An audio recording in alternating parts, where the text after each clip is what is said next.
السلام عليكم ورحمة الله وبركاته. الحمد لله رب العالمين الواحد القهار غافر الذنب وقابل التوب لا إله إلا هو العزيز الحكيم والصلاة والسلام على رسوله الكريم وعلى آله وصحبه أجمعين. സ്നേഹാദരണീയരായ ഈ ക്യാമ്പിൻ്റെ പ്രവർത്തകരെ, ഇസ്ലാഹി സെൻറ്ററിൻ്റെ നേതാക്കളെ, പണ്ഡിതന്മാരെ, പ്രവർത്തകരെ, സ്ത്രീകളെ, കുട്ടികളെ, വിജ്ഞാനവും വിശ്വാസവും ആത്മീയതയും വിചാരവുമൊക്കെ സമ്പന്നമായ സമ്പുഷ്ടമായ ഒരു സദസ്സാണ് തുർബിയ ക്യാമ്പ്. അള്ളാഹു ഇതുപോലുള്ള സദസ്സിൽ പങ്കെടുക്കാനും ഉപകാരം ലഭിക്കാനും എപ്പോഴും നമുക്ക് തൗഫീഖ് നൽകുമാറാവട്ടെ.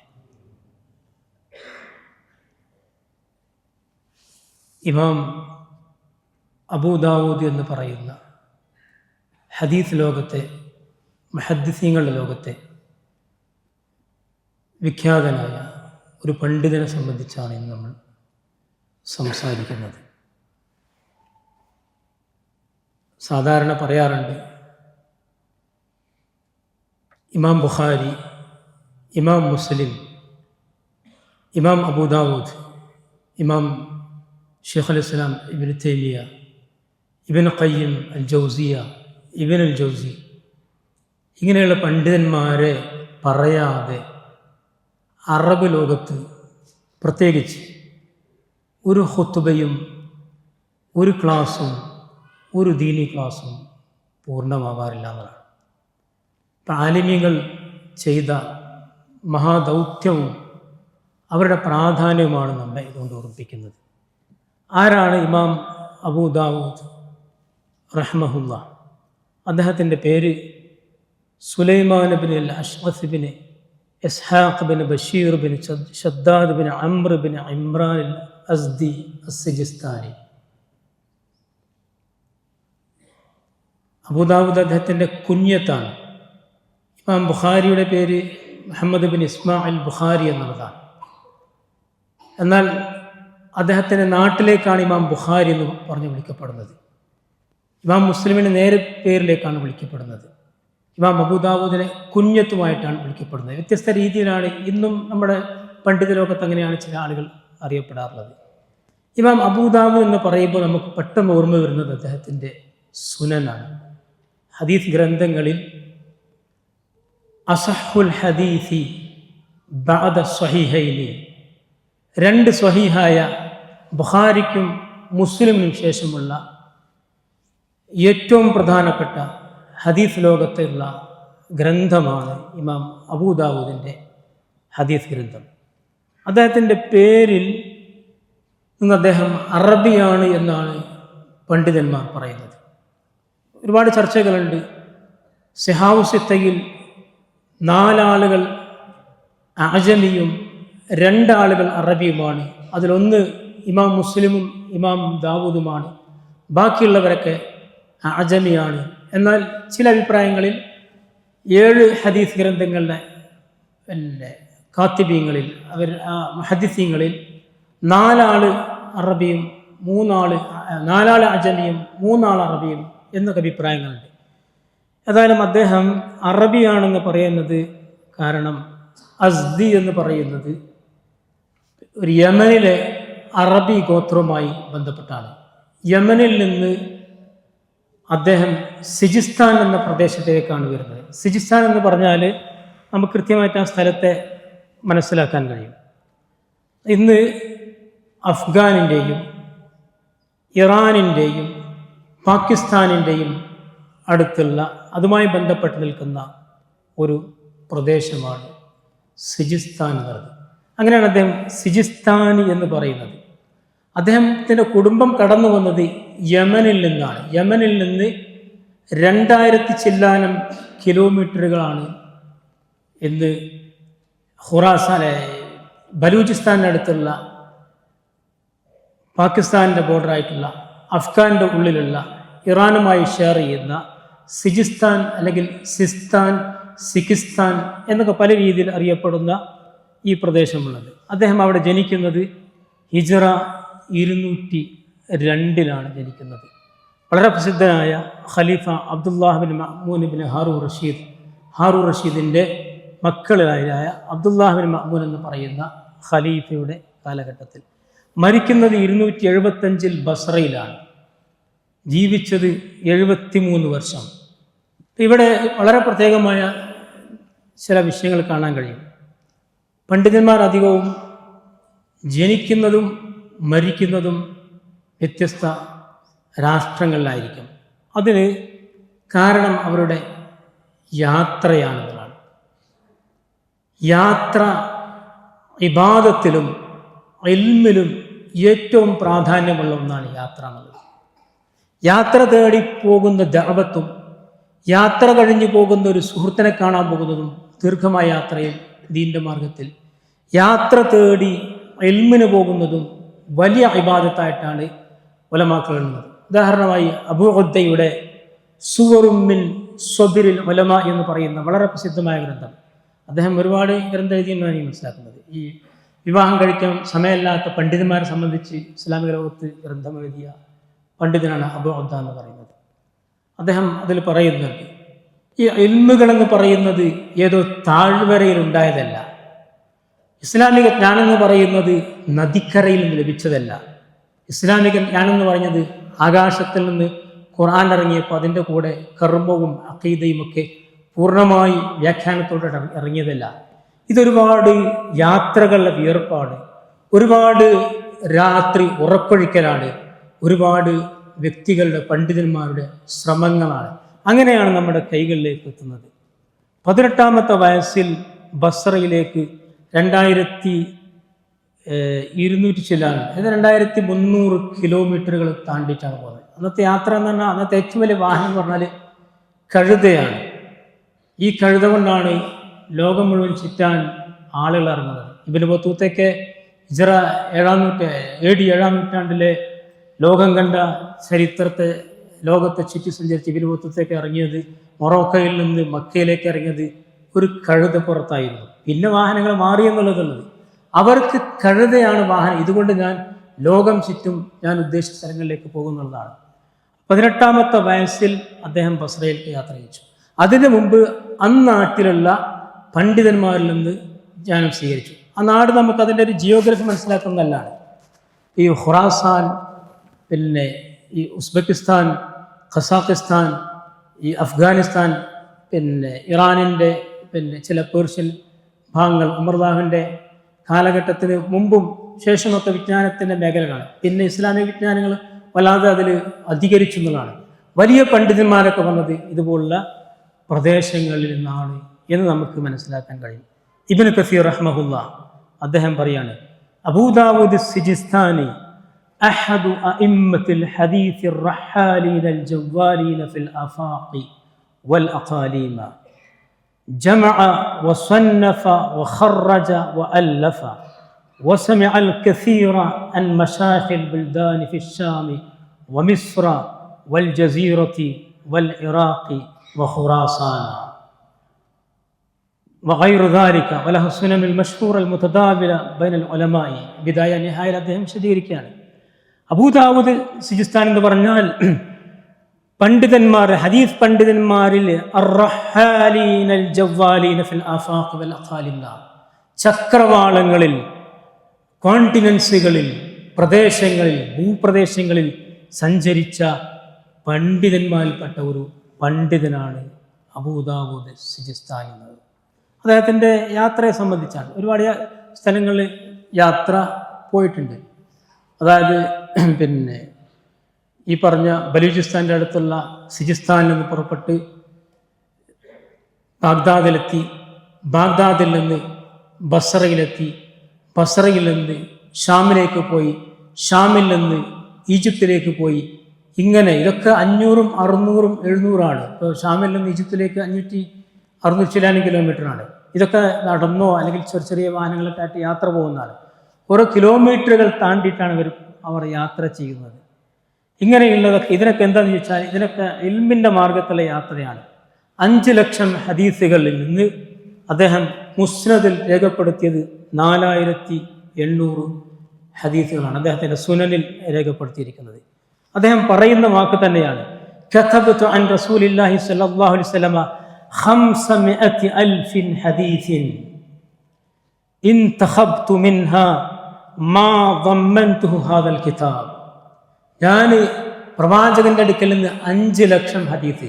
ഇത് അദ്ദേഹത്തെ സംബന്ധിച്ച് വേറെ പണ്ഡിതൻ എഴുതിയത് ഹഫിള അബൂ ദാവൂദ് 500,000 ഹദീസ് എന്നാണ്. നമ്മളിന്ന് ഐക്യും ഈക്യും ഒക്കെ പറഞ്ഞിട്ട് സ്റ്റീഫൻ ഹോക്കിൻസിനും അതുപോലെ തന്നെ ജോൺ ഡാൾട്ടനും അതുപോലെ തന്നെ ദാസ് ക്യാപിറ്റൽ എഴുതിയ കാൾ മാർക്സിനും അതുപോലെ തന്നെ വാനശാസ്ത്രത്തിലുമൊക്കെ വലിയ ബിരുദമെടുക്കുന്ന വലിയ ഫിസിസ്റ്റിനുമൊക്കെയാണ് ഐക്യം കൊടുക്കാറുള്ളത്. ഇമാം ബുഖാരി 10ാമത്തെ വയസ്സിൽ 70,000 ഹദീസാണ്. അബൂ ദാവൂദ് റഹ്മഹുല്ലാ അദ്ദേഹം ഒരു ഹദീസ് അവതരിപ്പിക്കുന്ന സന്ദർഭമുണ്ട്. 10,000 ഹദീസ് ചൊല്ലി 10,000 ഹദീസ് സനദോടുകൂടി പറഞ്ഞിട്ട് ഒരൊറ്റ ഹദീസാണ് തെറ്റിയത്. 10,000 ഹദീസ് സനദ് എന്ന് പറഞ്ഞാൽ മുതഅല്ലിമീങ്ങൾക്ക് അറിയാം. എന്താ ഈ സനദ് പറയുമ്പോൾ ഒരു 5 ഹദീസ് വരെ നമുക്ക് സനദ് പറയാനുള്ള ധൈര്യം ഉണ്ടാവില്ല. 10,000 ഹദീസ് ചൊല്ലിയിട്ട് ഒരു ഹദീസാണ് തെറ്റിയെന്ന് പറയുന്നത്. അതിൽ തന്നെ ഇഖ്തിലാഫ് ഉണ്ട്. അത് റാവിക്ക് പറ്റിയ തെറ്റാണോ അതോ ഇദ്ദേഹത്തിന് പറ്റിയ തെറ്റാണോ എന്നുള്ളത്. അദ്ദേഹം 5 ലക്ഷം ഹദീസുകൾ ഹിഫ്ളാക്കി അതിൽ നിന്ന് 4800 അദ്ദേഹം ഇതിനു വേണ്ടി തിരഞ്ഞെടുത്തു എന്നുള്ളതാണ്. അബൂദാവൂദ് യാത്ര പോയതാണ് നേരത്തെ പറഞ്ഞു. അദ്ദേഹത്തിൻ്റെ രചിച്ച ഗ്രന്ഥങ്ങൾ ഒന്ന് മുസ്നദ് തന്നെയാണ്. പിന്നെ സമയമില്ലാത്തതുകൊണ്ട് വായിക്കുന്നില്ല, ഷിബിർ ഉസ്താദ് പെട്ടെന്ന് നിർത്തുന്നുണ്ട്. പിന്നെ ഒന്ന് മുസ്നദാണ്. രണ്ടാമത് ഇതുപോലുള്ള ഒരുപാട് ഗ്രന്ഥങ്ങളുണ്ട്. മുസ്നദാണ് നമ്മളെ ലോകത്ത് അറിയപ്പെടുന്നത്. അതിൽ ദലായിലുൻ നുബുവ എന്ന് പറയുന്ന ഗ്രന്ഥം, അതുപോലെ തന്നെ അഖ്ബാറുൽ ഖവാരിജ്, ഫളായിലുൽ അൻസാർ, അത്തഫറുദ് ഫി സുനനി എന്ന് പറയുന്ന ഗ്രന്ഥങ്ങളൊക്കെ വേറിട്ട വ്യത്യസ്തമായ ഗ്രന്ഥമാണ്. ഈ ദലായിലുൻ നുബുവ എന്ന് നിങ്ങൾ സൈറ്റിലൊക്കെ സെർച്ച് ചെയ്ത് കഴിഞ്ഞാൽ അധിക പണ്ഡിതന്മാർക്കും ദലായിലുൻ നുബുവ എന്ന ഗ്രന്ഥമാണ്. ഏകദേശം 16ഓളം ലോക പ്രശസ്തരായ പണ്ഡിതന്മാർക്ക് ഇതേ ടൈറ്റിൽ തന്നെ ദലായിലുൻ നുബുവ, എവിഡൻസി ഓഫ് പ്രൊഫസി എന്ന് പറയുന്ന ഗ്രന്ഥം നമുക്ക് കാണാൻ കഴിയും. അതൊരു കാലഘട്ടത്തിൽ പ്രവാചകത്വത്തെ സമർത്ഥിക്കാൻ വേണ്ടിയിട്ടാണ്. ഇമാം ബുഖാരിയൊക്കെ അങ്ങനെ തന്നെയാണല്ലോ വന്നത്. ഇസ്ഹാഖ് ഇബ്നു റാഹവൈഹി അദ്ദേഹത്തിൻ്റെ ഒരു ചോദ്യമായിരുന്നു ഇമാം ബുഖാരി പഠിക്കുന്ന സമയത്ത്, ഹദീസ് ഗ്രന്ഥങ്ങൾ പ്രവാചകനെതിരെ ആളുകൾ ശബ്ദിക്കുന്ന കാലം വരുന്നുണ്ട്, പരിഹാരം വരണമെന്നാണ്. അങ്ങനെ ഇമാം ബുഖാരി കിനാബ് കണ്ട് ആ കിനാബ് വ്യാഖ്യാനം ചോദിച്ചാണ് ഇസ്ഹാഖ് റാഹവയുടെ അടുക്കൽ പോകുന്നത്. അപ്പോൾ അദ്ദേഹം ഗ്രന്ഥം എഴുതുക എന്നാണ് പറഞ്ഞത്. ആ ഗ്രന്ഥമാണ് ഇന്ന് ഇസ്ലാമിക ലോകത്ത് ഖുർആനിന് ശേഷം സുന്നത്തെന്ന് പറയപ്പെടുന്ന ഗ്രന്ഥമായി നമ്മുടെ മുമ്പിൽ നിലനിൽക്കുന്നത്. ഇതിലൊക്കെ പിന്നിൽ ത്യാഗങ്ങളാണ് നമുക്ക് കാണാൻ കഴിയുന്നത്.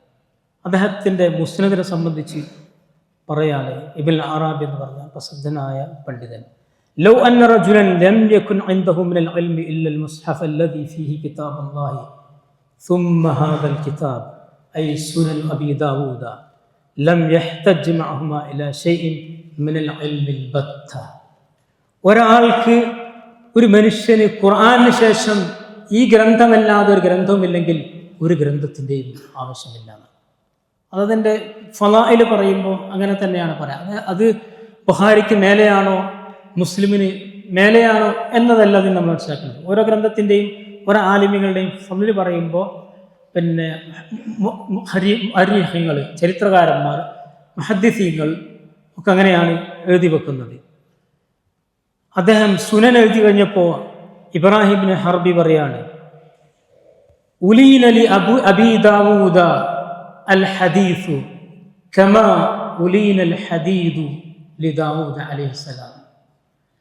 ഹദീസുകൾ ദാവൂദ് നബിക്ക് അലന്നാലഹൽ ഹദീദ എന്ന് പറഞ്ഞ ആയത്ത് പോലെ ദാവൂദ് നബിക്ക് ഇരുമ്പ് എത്രമാത്രം വളരെ കൺട്രോളിലായി ഏത് രീതിയിലും ഇരുമ്പിനെ മാറ്റാൻ കഴിയും, ആ രീതിയിൽ ഹദീസിനെ അബൂ ദാവൂദ് റഹ്മഹുള്ളക്ക് അള്ളാഹു ലയിപ്പിച്ചു കൊടുത്തിട്ടുണ്ട് എന്നുള്ളതാണ്.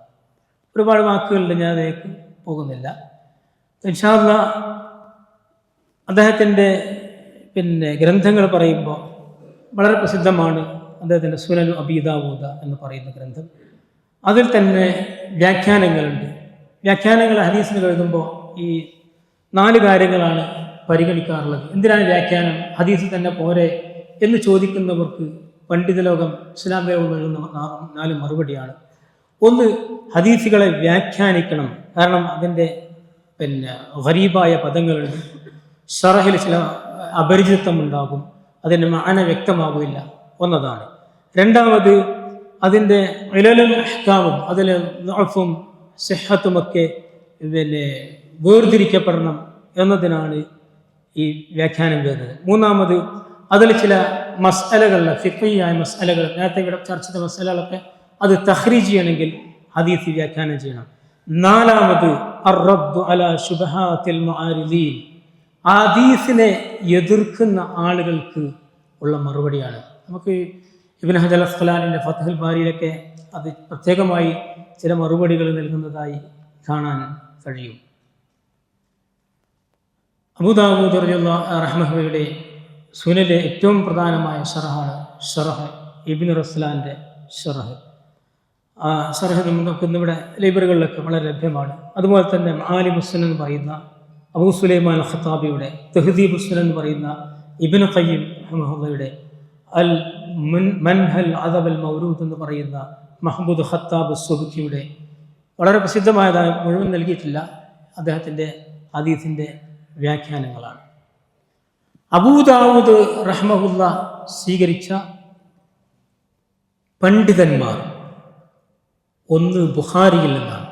ചില ചരിത്രകാരന്മാർ അത് എഴുതിയിട്ടില്ല, എന്നാൽ ഇമാം ബുഖാരിയിൽ നിന്ന് അദ്ദേഹം ഇൽമ് സ്വീകരിച്ചായിട്ട് ചില ചരിത്രകാരന്മാർ കൃത്യമായി നൽകിയിട്ടുണ്ട്. രണ്ടാമത് Ahmad bin Hanbal. Ahmad bin Hanbal ആണ് അദ്ദേഹത്തെ യഥാർത്ഥത്തിൽ മാറ്റിയതെന്നാണ്. ഇതുപോലെ ഇമാം ഷാഫിഈയെ മാറ്റിയത് വഖീ ഇബ്നു ജറാഹിൻ്റെ സ്വാധീനമുണ്ട്. ശകൗതു ഇലാ വഖീഇൻ സുആ ഹിഫ്ളി ഫഅർശദനി ഇലാ തർക്കിൽ മആസി എന്നൊക്കെ പറയുന്ന വഖീയുമായി ബന്ധപ്പെട്ടുള്ള ഷെയറുകളാണ്. അദ്ദേഹമാണ് മാറ്റിയത്. ഓരോ ശിഷ്യന്മാർക്കും, ഓരോ പണ്ഡിതന്മാർക്കും, ഓരോ നായകന്മാർക്കും, ഓരോ യോദ്ധാക്കൾക്കും വളരെ പ്രധാനപ്പെട്ട അധ്യാപകരുണ്ടായിരുന്നു. അതിലൊരു അധ്യാപകനാണ് അഹ്മദ് ബിൻ ഹംബൽ. അതുകൊണ്ട് തന്നെ കാന അബൂ ദാവൂദ് യുശബ്ബഹു ബി ഇമാമി അഹ്മദ് ബിൻ ഹംബൽ ഫി സംതിഹി വഹദീഹി വദല്ലിഹി. അദ്ദേഹത്തിൻ്റെ രൂപത്തിൽ, സൗന്ദര്യത്തിൽ, അദ്ദേഹം സ്വീകരിച്ച മാർഗത്തിൽ, വസംതിഹി അദ്ദേഹത്തിൻ്റെ വഖാറിൽ. അതുപോലെ തന്നെ അബൂ ദാവൂദ് യുശബ്ബഹു അദ്ദേഹത്തിൻ്റെ ശിഷ്യനായ അധ്യാപകനായ ഫുളൈൽ ഇബ്നു ഇയാദിനെ പോലുള്ള ആളുകളായിട്ട് അങ്ങനെ തശ്ബീഹ് പറഞ്ഞ് ഇബ്നു അബ്ബാസിലേക്ക് എത്തി. ഇബ്നു അബ്ബാസ് കാന യുശബ്ബഹു ബി റസൂലില്ലാഹി സ്വല്ലല്ലാഹു അലൈഹി വസല്ലം. അപ്പോൾ ഈ അബൂ ദാവൂദിൻ്റെ തശ്ബീഹ് പറയുന്ന ആ സിൽസില റസൂലിലേക്ക് വരെ ചരിത്രകാരന്മാർ എത്തിക്കുന്നുണ്ടെന്നുള്ളതാണ്. അദ്ദേഹത്തിൻ്റെ ശിഷ്യന്മാരിൽ വളരെ പ്രസിദ്ധരായ 2 ശിഷ്യന്മാരെ നമ്മൾ സ്ഥിരമായി കേൾക്കുന്നതാണ്. ഇമാം തുർമിദിയും ഇമാം നസായിയും. അദ്ദേഹത്തെപ്പറ്റി പണ്ഡിതന്മാർ പറഞ്ഞ വാക്കുകളാണ്. വളരെ പ്രസിദ്ധമായ വാക്ക് മാത്രം പറയാനതിൽ. അബൂ മൂസ ബിൻ ഹാറൂൻ അദ്ദേഹം പറയാണ്, മാ റഅയ്തു അഫ്ളല മിൻ അബീ ദാവൂദ ഖുലിഖ ഫി ദുനിയ ലിൽ ഹദീസ് വഖുലിഖ ഫിൽ ആഖിറതി ലിൽ ജന്ന. രണ്ടാമത്തെ പ്രയോഗം എത്രമാത്രം അത് പറയാൻ പറ്റുമെന്നറിയില്ല, അതിൽ ചില നിരൂപണങ്ങളുണ്ട്. ഏതായാലും ദുനിയാവിൽ അള്ളാഹ് അദ്ദേഹത്തെ ഉണ്ടാക്കിയത് ഹദീസുകൾക്കാണ് എന്നതാണ് പറയുന്നത്. അതുപോലെ തന്നെ ഇബ്നു മിന്ദ എന്ന് പറയും. ഇബ്നു മിന്ദ എന്ന് പറഞ്ഞാൽ ബയോഗ്രഫി എഴുതിയ ഭാഷാ പണ്ഡിതനാണ്. അദ്ദേഹം ഏകദേശം 40 ചില്ലാനും വർഷങ്ങൾ അദ്ദേഹം ഇൽമ് തേടിപ്പോയിട്ടുള്ളതാണ്. അദ്ദേഹം അബൂദാവൂദിനെ പറ്റി പറഞ്ഞതാണ്, അല്ലദീന അഖ്റജു വമയ്യസു അസ്സാബിത മിനൽ മഅലൂരി വൽ ഖതഅ മിനസ് സവാബി അർബഅത്തുൻ അൽ ബുഖാരി വമുസ്ലിം വബഅദഹുമാ അബൂദാവൂദ് വന്നസായി. ഇതാണ് സഹോദരന്മാരെ ഇൽമിൻ്റെ ലോകം. ഹുവൽ ഇൽമുൽ ഹാദി ഇലാ സുനനിൽ ഹുദാ ഹുവൽ ഹിസ്നു യുൻജി മിൻ ജമീഇശ് ശദാഇദി ഫഇന്നാ ഫഖീഹൻ വാഹിദൻ മുതവദ്ദിആ അശദ്ദ അലാ ശൈത്വാനി മിൻ അൽഫി ആബിദി. യഥാർത്ഥത്തിൽ ഇതാണ് ജ്ഞാനം. അപ്പോൾ അഹ്മദ് ബിൻ ഹംബൽ പറയാറുണ്ട്, അൽ ഇൽമു മാ ഖാലഹു അല്ലാഹ് വമാ ഖാലഹു റസൂൽ വമാ ഖാലഹു സ്വഹാബ. ജ്ഞാനം എന്ന് പറയുന്നത് ഇതാണ്. ഇൽമിനെ പറ്റി ഇൽമെന്ന് പറഞ്ഞാൽ ഇബ്നു ഖയ്യിം പറഞ്ഞ പോലെ എന്താണ് ലോകത്തറിയേണ്ടത് അത് ഇൽമാണ്, അത് അള്ളാഹിനെ പറ്റി അറിയലാണ്. ജഹ്ലെന്ന് പറഞ്ഞാൽ എന്താണ് ഈ ലോകത്ത് ഒരു മനുഷ്യൻ ജീവിച്ചിട്ട് അറിയാതെ പോകുന്നത്, ഏറ്റവും അറിയാതെ പോകുന്നത് അത് അള്ളാഹിനെ സംബന്ധിച്ചാണ്, അതാണ് ജഹ്ല്. അപ്പോൾ ഇൽമിൻ്റെയും ജഹ്ലിൻ്റെയും പട്ടിക വെക്കുമ്പോൾ ആരാണ് ആലിമികൾ എന്ന് നമുക്ക് മനസ്സിലാക്കാൻ കഴിയും. ലോകത്ത് മുഴുവൻ വിജ്ഞാനം കൊണ്ട് കീഴടക്കിയ ആളാണോ അതോ മതജ്ഞാനമുള്ള ആളാണോ എന്നുള്ളതാണ്. അതുകൊണ്ട് തഫഖഹ് ഫിൽ ഇൽമി ഫഇന്നഹു ഖായിദുൻ. ഇൽമെന്ന് പറഞ്ഞാൽ അത് നേതാവാണെന്ന് പറയുന്ന ആശയമാണ് നമുക്ക് ഇതിൽ മനസ്സിലാക്കാൻ കഴിയുന്നത്. അള്ളാഹു ഇൽമ് പഠിപ്പിക്കുന്ന സദസ്സിൽ പങ്കെടുക്കാൻ നമുക്ക് തൗഫീഖ് നൽകുമാറാവട്ടെ. ഹദീസ് പണ്ഡിതന്മാരെ നിരൂപിക്കുന്നതിന് മുമ്പ്, അവരെ ചോദ്യം ചെയ്യുന്നതിന് മുമ്പ് അവരാരാണ് എന്ന്, അവരുടെ ജീവിതം എന്താണ് എന്ന് അല്പമെങ്കിലും മനസ്സിലാക്കിയാൽ ഈ ദുനിയാവിൽ ലഭിക്കുന്ന ആയുസ്സിൽ മുഴുവൻ അവർക്ക് വേണ്ടി പ്രാർത്ഥിക്കുകയല്ലാതെ ഒരു വാക്ക് എന്ത് ഹദീസ് എവിടെ നിന്ന് കിട്ടി എന്നൊരു ചോദ്യം ഒരു വിശ്വാസിയിൽ നിന്ന് വരില്ല എന്നൊക്കെയാണ് ഇതുപോലുള്ള പഠനങ്ങൾ കൊണ്ട് നമുക്കുണ്ടാവേണ്ടതും ഉണ്ടാകുന്നതും. അള്ളാഹു അനുഗ്രഹിക്കുമാറാവട്ടെ. റബ്ബന തഖബ്ബൽ മിന്ന ഇന്നക അൻത സമീഉൽ അലീം വതുബ് അലൈനാ ഇന്നക അൻത തവ്വാബുർ റഹീം വഗ്ഫിർ ലനാ യാ ഗാഫിറുൽ മുദ്നിബീൻ ആമീൻ റഹ്മതിക യാ അർഹമർ റഹീമീൻ. അസ്സലാമു അലൈക്കും വറഹ്മത്തുള്ളാഹി.